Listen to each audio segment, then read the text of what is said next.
right, here we go. We are in week 5 of our We Believe series. This series was really created out of a desire for us as a church to fight for unity.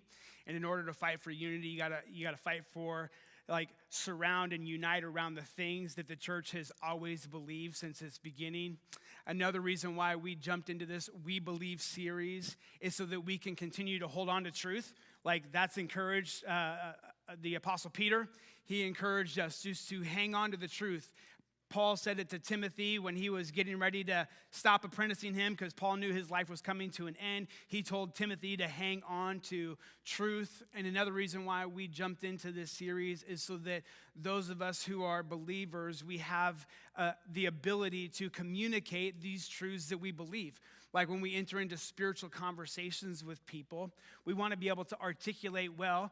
1 Peter also tells us that we need to be able to give a reason for the faith that we hold, and we need to hold on to that. So we jumped into this, and then also, along with it, knowing that those of you who attend on a regular basis, and you come in, you're not yet a follower of Christ, and you're kicking the tires of faith, you're unsure about it. What does this mean? What does it look like to become a Christian? This We Believe series gives you a great platform to understand what we believe and why we believe it. So this morning we are jumping into part 5. It is called General Revelation. Now, a few weeks back, as a staff, we did a little team building exercise, which is always fun. Get out of the office, do something a little bit different, kind of shake up the routine, do some team building, some bonding, and we decided to go to the locked-in escape room on 4th Street. Anybody done an escape room before? Pretty fun. It was my first experience doing an escape room, and we did what was called Nautilus. And what was interesting about Nautilus is it really is one of the biggest fears that I have, which is a totally irrational fear because I will never find myself on a submarine. It's not going to happen. One of the reasons is because I worked on submarines for a long time. And I thought to myself, almost every time I was on it, why would somebody get on this big old hunk of steel and allow it to dive to the depths of the sea? It is beyond my comprehension why people do it, but they do. And the whole premise behind Nautilus down at Locked-In Escape Room is that you're on a submarine. And all of a sudden, all of the systems have gone awry, and the submarine is diving to the depths of the sea.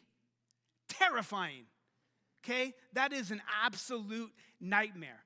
And as it's on the way to the depths of the sea, you and your team in the room, you have to figure out what has gone wrong. You have to solve the problems in order to make sure that the submarine can get back to the surface. There are alarms going off. There are lights blinking inside of the room. It is chaos. It's pandemonium inside of there. Now, I will just say this real fast. If you're ever on a submarine that is diving to the depths of the sea, our bookkeeper, Kia, our kids director, Ashlyn, and our tech director, John. Those are the 3 people you want on the submarine with you. The rest of us really provided not much. We were just flipping toggles and switches. And what makes an escape room fun is at the end of the day, there is really no danger. Nobody is really in danger. There is the illusion of danger, but there's no danger. In fact, before they lock you into the room, the person that's facilitating the game, they let you know this big red button here by the door. If you panic, hit the button, you can get out of the room. So it's just simply an illusion of danger. There's actually no danger there. So in the midst of an illusion of danger, it's super fun to try to figure out riddles and solve clues and toggle switches and turn knobs until you finally solve the puzzle. If you are truly on a submarine plummeting to the depths of the ocean, there would be nothing fun about unsolved riddles and untoggled switches. It would be an absolute disaster. You don't want hidden clues. You want things to get fixed immediately. You want the riddle to be solved. Now, there is a persistent belief that if God is real, He's playing a cosmic game of hide and go seek with humanity. You hear this all the time from people. If God was really real, He would have made Himself better known. He would have been more forthright with who he is. He would have come out and shared who he is with everybody. Like if God is really real, he would have made it completely clear to us. Now, this is no escape room kind of a problem. In fact, eternity rests on this reality if there is a God or if there is not a God. So this isn't a small problem. This is a cosmic problem. This is an eternal issue. In fact, the scriptures say that this is an issue between life and death. Recently, I was listening to a podcast, The Sean Ryan Show. Sean Ryan was a Navy SEAL. Then he was a CIA operative. And then he became a podcaster. And he has people from the intelligence community on his show. He has people from the military on his show. He has thought thinkers, I don't even know if it's a thing, but thought leaders, that's what I was looking for, thought leaders, and they come on and they have really interesting and engaging conversations. Well, here recently, within the last year, Sean Ryan has given his heart to Christ. And he is on the very front end of his journey, and it's very interesting to listen to him talk to people as he's beginning to flesh out what does it look like to follow Jesus. And one of the guests that he had on his show, no surprise, it was Lee Strobel. Lee Strobel is a leading apologist, somebody who can defend his faith. He's written several books that I highly recommend: The Case for Faith, Case for Christ, Case for God. There's 3 of them that if you haven't experienced any of those, I encourage you to read them. But he has Lee Strobel on his show because he knows he's got some really important questions that he wants to ask one of the leading apologists, somebody who can defend the faith. And they have a very interesting dialogue, conversing back and forth. And then finally, Sean Ryan cuts to the chase. And this is what he asks Lee Strobel. He says, why doesn't God just show up and make it undeniable to everyone that he exists? Why doesn't God just do it? Why doesn't he just show up and make it undeniable to everybody that he exists? Maybe you're here this morning and that's your position. That's what keeps you questioning, just simply kicking the tires of faith, not sure about faith. You're just kind of on the edge. What is faith all about? And maybe the idea in your mind is, if God was really real, he would have just done a better job at making himself known to the world around him. And as Sean Ryan asked this question to Lee Strobel, I'm in my truck yelling, literally, he has. God has shown up. He has made himself known. And over the next couple of weeks, we're going to uncover the ways in which God has made himself known. Theologians, they break up this topic into 2 broad categories. One is general revelation. So God has made himself known through general revelation, and then he's made himself known through special revelation. This morning, we are covering general revelation. And by covering it, by no means am I saying is this an exhaustive study on the way God has generally revealed himself to humanity. But I am saying we're going to cover some topics that you can spend some time on your own diving deeper into. For those who are believers in here, I encourage you to do it because it will help strengthen your faith, and it will help you, each one of these arguments will help you be able to communicate and defend or share your faith with others better. For those of you who are here and you're not yet followers of Jesus, again, you're just kicking the tires of faith. This entry-level discovery into the way God has generally revealed himself to humanity is a great opportunity for you also to dive deeper. Rather than to remain a skeptic, I've always said it's easy to be a skeptic, to stand on the sidelines and say, I don't know if that's true or not. You're uncommitted. You're not committed to there is no God, and you're not committed to there is a God. It's I don't know, I'm not really sure.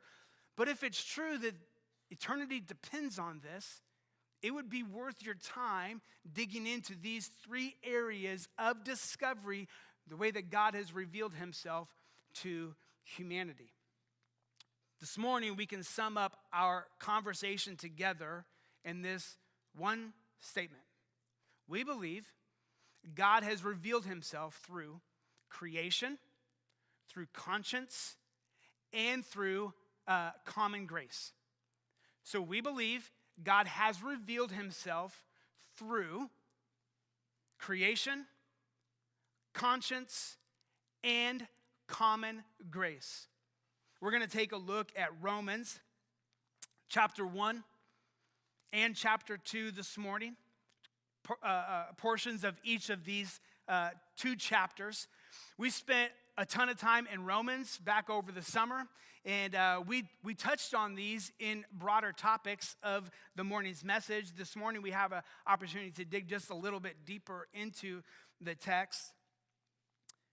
Paul, he's the one who writes Romans to us. Well, he's writing it to the Roman church, but we have it today in our scriptures. So he's writing this, and he's laying out a case for the problem humanity is in. And he's laying out for them how he is so grateful for the gospel because Jesus Christ changes our life through the gospel. And then he goes on to communicate, and we're going to pick it up in verse 19. He says this. They means humanity, okay? They know the truth about God because he has made it obvious to them. So he's preempting this idea that people are going to cry out, but God has not made himself known, right? Like 2,000 years ago, Paul had, through the inspiration of the Spirit of God, he had the wherewithal to understand the argument that was going to be made. If God was real, he would have revealed himself to us in a better way. And he's saying they know the truth about God because he has made it obvious to them. For ever since the world was created, people have seen the earth and the sky. And you have to know that when they're talking about the earth and the sky back in those days, they're talking about like everything that can be known about life, creation itself. They've been able to see the earth and the sky. Through everything God has made, they can clearly see his invisible qualities. Because of this world we live in, we can look around and make some good conclusions on what it is that we see. Through everything God has made, he can clearly see his invisible qualities, his eternal power, and his divine nature. So if there's this broad umbrella of invisible qualities, these two things fall underneath that broad umbrella. His divine power, or rather his eternal power, and his divine nature underneath it. And then he finishes it up here by saying, so they have no excuse for not knowing God. At the end of the day, what Paul is saying is there is no excuse. And then if we flip over to chapter 2, verse 14, it says, even the Gentiles who do not have God's written law show that they know his law when they instinctively obey it, even without having heard it. So what Paul is doing is he's talking directly to Jews who had the law of God. God handed it down to Moses at Mount Sinai after he delivered Israel out of slavery in Egypt. He sets them out at the base of Mount Sinai and he delivers his law to them. Like, this is the way my people should act inside of humanity. That's what the 10 Commandments are. And he's saying that the Jews have those 10 Commandments. And then he's saying the Gentiles, those who did not have the 10 Commandments, they didn't live by them, they didn't have them, they were not a part of their tradition, they were not a part of their culture. In fact, some of them had never even heard of the 10 Commandments. He says that they revealed that they understand who God is because their conscience tells them to. Even the Gentiles who do not have God's written law show that they know his law when they instinctively obey it, even without having heard it. They demonstrate that God's law is written in their hearts. For their own conscience, their thoughts either accuse them or they tell them they are doing right. We've all been in those moments, haven't we? We have done something and we're like, that felt good. I want to do that more often. I love serving other people because that feels good. And we've also been in the moments where we walked away and felt a tremendous amount of shame, a tremendous amount of guilt because we knew what we were doing was wrong. That's what Paul is saying. And then he goes on to say in verse 16, and this is the message I proclaim, that the day is coming when God, through Christ Jesus, will judge everyone's secret life. There's a day coming where Jesus is going to judge everybody's secret life. That too can be terrifying. That can be terrifying, that Jesus, he knows what goes on in secret. So Paul agrees this morning that the stakes can't be any higher. There is a day where Jesus is coming to judge everything that has been done. Like he is coming to lay down a verdict at the end. And remember, leading up to this declaration that God is going to judge the world through Jesus one day, Paul says this: man is without excuse. Man is without excuse. I love excuses. I've used them throughout my life. Whenever I get myself in a predicament, I usually, first thing I do is I'm looking for an excuse on how to rationalize it or talk my way out of it. And God knew that when it came to our relationship with him, that was what we would level against him.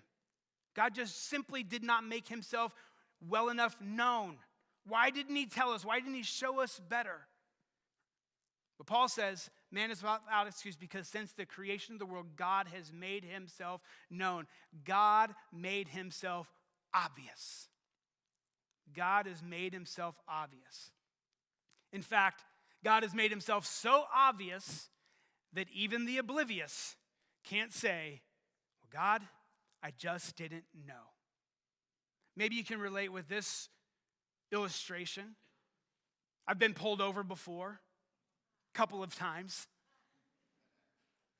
You get pulled over, an officer walks up to the car, and what's the first thing that he or she generally says to you? Do you know why I pulled you over? And my general response is, no.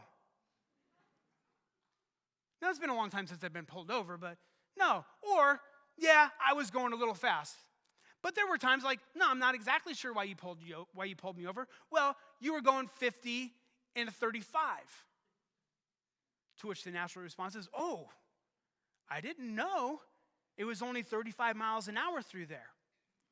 To which the officer then points out every speed limit sign you've passed in the last several miles. Well, you could have known at this turn, you could have known at this spot, you could have known here. Why? Because there was a sign.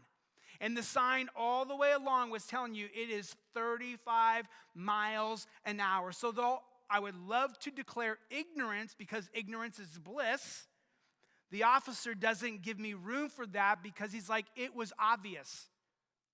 Even if you were oblivious, it was obvious what the speed limit was along the way.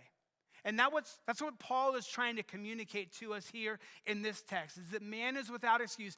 God has made himself obvious even to the oblivious. This morning, we're going to isolate the three ways in which God generally reveals himself to humanity, the way he has generally revealed himself to humanity, through creation, through conscience, and through common grace. All of these we found in our text. Every one of them, I encourage you to go back and read the text that we read today. After you've listened to this message, go back and read it and begin to pick things out for yourself along the way. But all of it can be summed up in verse 20 that says, through everything God made, they can clearly see his invisible qualities, his eternal power, and his divine nature. So number one, through creation, God's power is seen. Through creation, God's power is seen. Now, in each one of these points, I have three of them, right? We got creation, we have conscience, and we have common grace. And through each of these points, I'm going to quote to you an expert in this field. And I'm also going to give you a resource that they have written so that you can go do some self-discovery. I think that there are, like, one of these might land good for one of you, another might land differently for another. Like, you might get interested in one of these specific topics. Each one of them are their own discipline in and of themselves, so you can take a deeper dive on your own. So I'm going to quote an expert. I'm going to give you a resource so that you can go on your own journey of deeper discovery on these three areas of general revelation. So again, number one, through creation, God's power is seen. William Lane Craig, who wrote the book On Guard is the resource that I would point you to. It's a great resource. That's what he said. The universe came into being from nothing, a fact confirmed by modern cosmology. So it's not even a debate, really, any longer that the universe had a beginning. So there was an argument that went on for a long time that if God existed forever, if the God of the universe existed forever, was not created, always was, always has been, always will be, then why couldn't the same be for the universe? Why couldn't they both have existed forever? But modern cosmology, the study of the universe, has revealed that the earth had to have a beginning. The universe had a moment where it all began. I would point you to Genesis chapter 1, but do some research on your own. So this is what he says. The universe came into being from nothing, a fact confirmed by modern cosmology. But something cannot come from nothing. Therefore, a transcendent cause must exist. William Lane Craig is pointing to what Paul talked about when Paul talked about God's eternal power. God's eternal power has always existed. God is described as the uncaused first cause. He always has been. He always will be. He existed before time. He will exist after time. That God has always been. And God decided at a point in eternity to speak creation into existence. That God spoke and he began to create. This is talking about God's eternal power. Now, this is not an oversimplification, although I understand how people can level that complaint. Because I'm going to boil this conversation down into a simple sentence. We've talked about this before. We'll talk about it again. And the reason why we distill it down to this simple two ideas, two simple options when it comes to creation, is because there's a lot of noise around creation. It's a very big conversation, and it's easy to get engulfed in all of the noise and get distracted. I get real distracted when there's a lot of noise. And around creation, there's a lot of noise. But when you boil it all down, when you distill it down, there are really just simply two options. Either everything came from nothing randomly, or an intelligent designer who transcends creation itself spoke it into existence. There was an intelligent designer behind it all who shaped and molded this thing together, who spoke with creative power, and what we have today is the product of his creation. Those are really your options. Everything from nothing randomly. Or there was an intelligent designer behind it. Now I'm going to point to an illustration that I think it's just one illustration of many that you could use to talk about this intelligent design. And back in 1996, a guy named Michael Behe, he wrote a book, and I think it's called Darwin's Black Box, I think is the name of the book. And he talks about, and he coined this term called irreducible complexity. And his desire behind this term, irreducible complexity, was to help point out that randomness doesn't create a sequence of irreducible things. So here's what irreducible complexity is. It's like a mousetrap. The mousetrap needs every one of its components in order for it to function. Without any piece on this trap, right? We have a base, we have a latch, we have a spring thingy. We've got this thing. Keep your fingers out of that. And then, interestingly enough, when I got this is actually a rat trap. I needed a little bit bigger for the stage. is actually, ironically, missing a piece. I opened it up this morning and it had a broken piece to it. So this mousetrap actually doesn't work. So normally, you'd bring this back, you'd put this over, you'd clip it on something to which you would add, well, cheese, peanut butter. If you've never tried bubble gum before, that is the best bubble gum. Put it on there, said mouse or rat, they go up and eat that, and then you know the rest of the story. The irreducible complexity is if you take any piece of this away, this ceases to be an effective thing. In evolution, survival of the fittest would have disregarded this thing because it was unnecessary. It can't use it. So, in evolution, things have to make small but beneficial changes to themselves where they begin to morph and mold and grow, and then all of a sudden you have something complex. The problem is we have things inside of our bodies that are irreducibly complex. The eyeball, for one. The eyeball is irreducible. Like you take some pieces of the eyeball away, it no longer functions as eyeball. So how does evolution account for this making of the eyeball? The pupil, the retina, all of these different layers of the eyeball when they would have been rejected along the way because the body could not use them. So the argument is because there are irreducibly complex things in our world, it points to an intelligent designer who could speak it into existence. So through creation, God's power is seen. The second one is this: through conscience, God's truth is known. Through conscience, God's truth is known. C.S. Lewis is the expert that I'll point to on this topic this morning. If you're unfamiliar with C.S. Lewis or just have a little familiarity, it's important to note that C.S. Lewis was an atheist. He was an atheist. He didn't believe in God. But he was also a philosopher. And philosophers have a lot of time to sit and think.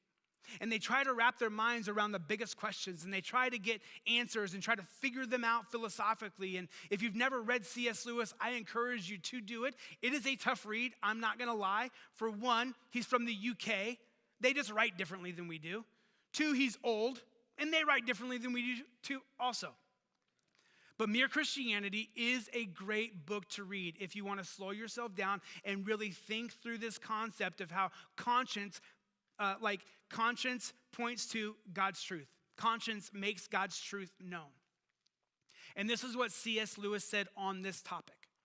He said this: "My argument against God was that the universe seemed so cruel and unjust." Isn't that a great, argument against God these days? It's leveled constantly. In conversations that I have with people, in listening to conversations on podcasts, constantly, God is being put on trial because of the way this world is. There's pain, there's suffering, there's injury and harm. People are like, if God is real, how could all of this badness exist, right? So that was C.S. Lewis's argument. My argument against God was that the universe seems so cruel and unjust. But then he says, but how had I got this idea of just and unjust? A man doesn't call a line crooked unless he has some idea of a straight line. This is what Paul was talking about when he said God's divine nature. What C.S. Lewis recognized was one of the biggest problems he had with God actually pointed to God. There was no way for him to decide what was right and what was wrong unless something else had planted that inside of him. Otherwise, who are we? Unless there is an ultimate authority, who is anyone to say that something is right or something is wrong? That simply, at the end of the day, is just an opinion of a person. So somebody who is doing what we consider wrong behavior, we can't say it's wrong because in their eyes, it seems to be right. Does that seem like a common problem these days? Is that truth is just simply relative to us. and everybody can have their own truth. And friends, that simply is untrue. And C.S. Lewis, as he was working this out in his mind, realized the only way I could say something was wrong or something was unjust is if I had a proper understanding of what was right and what was wrong, and then where in the world did that come from? The Apostle Paul says it comes from God's divine nature. It's planted inside of you. There's a handful of things or behaviors that all people throughout all times in all places have agreed are wrong. See, often when we have a conversation around these things, morality, the moral argument, it's leveled that our morals are just simply a construct of the environment that we find ourselves in. And there are a ton of them that are, for sure. You go to a different culture, right? Like if you go to Germany, they're gonna serve you a warm Coke. That is morally wrong. And if they come here, they would say the same thing about our iced up Coke. So there is a ton of life that is a construct of the environment that we grow up in, just the rules and regulations that we found ourselves around. But there are a handful of behaviors that all people throughout all times in all places have considered to be wrong. Things like this: murder. Cold-blooded murder has been deemed wrong in every culture throughout all time. How about stealing? Stealing has been deemed wrong in every culture throughout all time in all places. If you don't believe me, steal something from somebody who says that stealing is not wrong. They're going to chase you down and get their thing back, right? So murder, stealing, deception. Deception has always been considered wrong by every society, every person throughout all of time. Deception has never been right. And also betrayal. To gain somebody's confidence just simply so that you can backstab them later, to use that confidence against them for your benefit. That has been wrong in every culture throughout all time in all places. 4 simple ways that Paul says God has revealed his divine nature to us. He's revealed it to us. Another way to say it is God's moral law is hardwired into us. It's hardwired into us. Or let's use words of Scripture. God has written it on our hearts. And that's what Romans chapter 2, verses 14 through 17 are all about. Paul is saying the Gentiles who did not even have God's written law, they knew God's written law because when they obeyed it, man, they were happy they did. And when they rebelled against it, they felt the guilt that came along with it. Why? Because God has written his law in the hearts of people. So when we instinctively know what is right and what is wrong, it is God's general revelation to us that there's somebody with more authority than you and I who is trying to guide and direct our lives.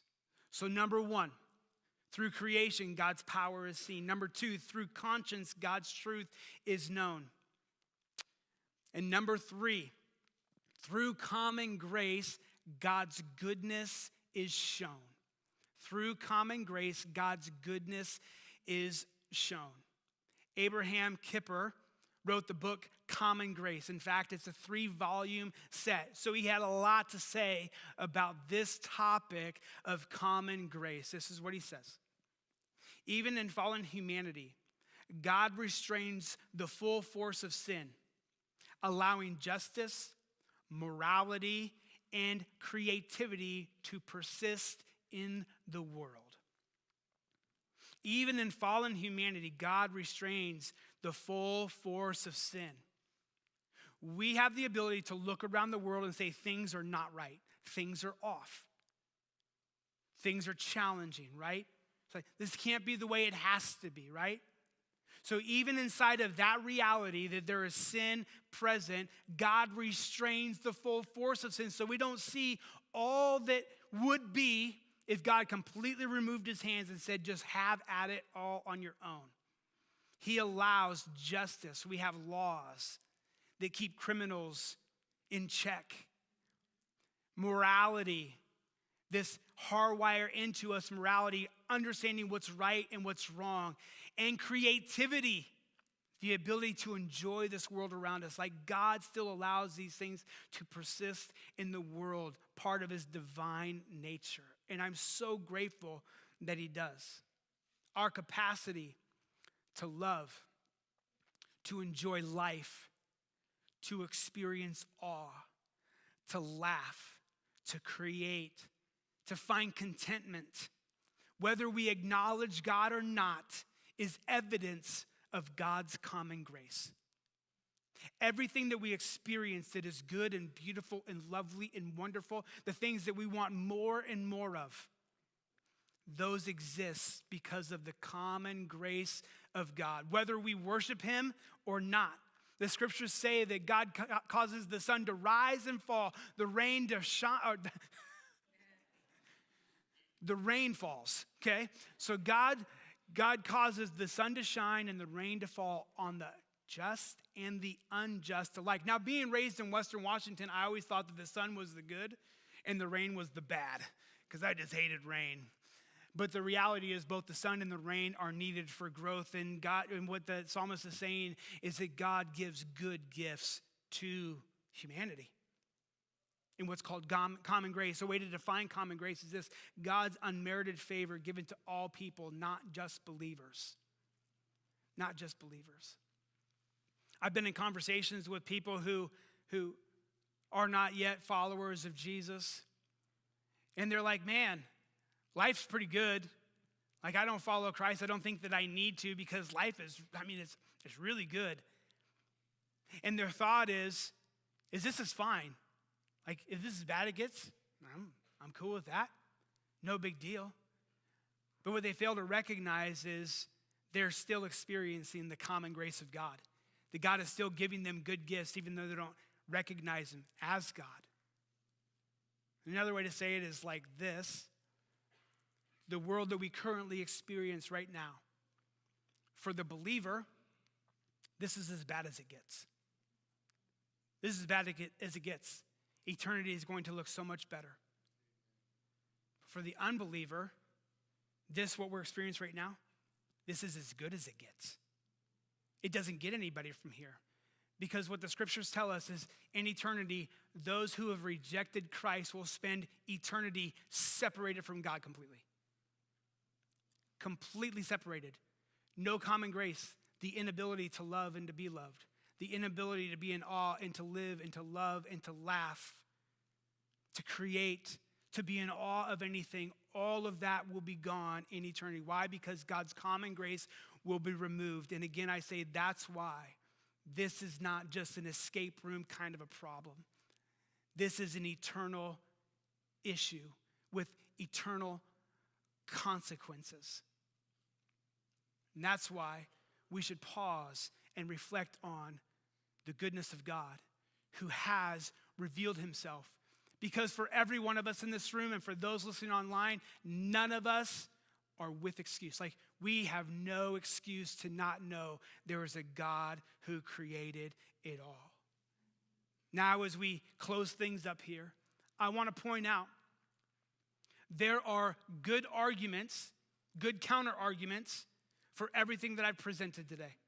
There are good counter arguments out there. There are people who will argue against creation. They will argue against conscience, and they will argue against common good, or common grace, rather. And I would encourage you, take a look at their arguments. But look at their arguments, the best of those arguments, the counter arguments against the best of the arguments for those things, and then decide in the end which one is most probable. Which is most probable. Like, I think that's just an honest assessment. That's an honest journey to figuring out who God really is. Level them next to one another. I've spent years reading, researching, studying these topics, and I've looked at the best of both arguments. And at the end of the day, I say it is without question, Creator God exists, and he's revealed himself through general revelation to his people. God is making himself known. So despite sin and rebellion, God still speaks, and he's revealing himself to humanity through conscience, through creation, and through common grace. Why? Because he loves humanity. And I want to close by reading Psalm chapter 8, verses 3 and 4. And this is what it says. This is David, King David. He writes this psalm.